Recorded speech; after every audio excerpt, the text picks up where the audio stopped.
ಚಿಂತಾಮಣಿಯಲ್ಲಿ ಸಂವಿಧಾನ ಜಾಗೃತಿ ಜಾಥಾ ಕಾರ್ಯಕ್ರಮ ಹಮ್ಮಿಕೊಳ್ಳಲಾಗಿತ್ತು.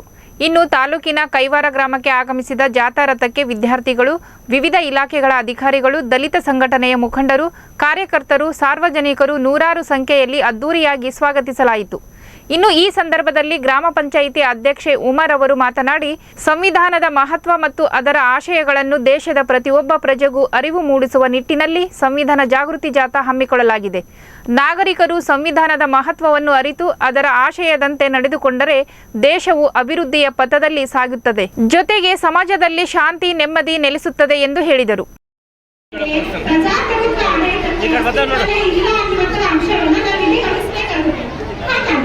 ಸಂವಿಧಾನ ಅಂದ್ರೆ ಏನು ಅನ್ನೋದಾದ್ರೆ ದೇಶವನ್ನು ಅನುಸರಿಸುವಂತಹ ಮೂಲಭೂತ ಕಾನೂನು. ಈಗ ಮೂಲಭೂತ ಅವಶ್ಯಕತೆಗಳು ಅಂತ ಮನುಷ್ಯನಿಗೆ ಏನಿರ್ತವೆ? ಉಸಿರಾಡಕ್ಕೆ ಗಾಳಿ ಬೇಕು, ಕುಡಿಯೋದಕ್ಕೆ ನೀರು ಬೇಕು, ಬದುಕೋದಕ್ಕೆ ತಿನ್ನೋದಕ್ಕೆ ಆಹಾರ ಬೇಕು. ಯಾವ ರೀತಿ ಮೂಲಭೂತ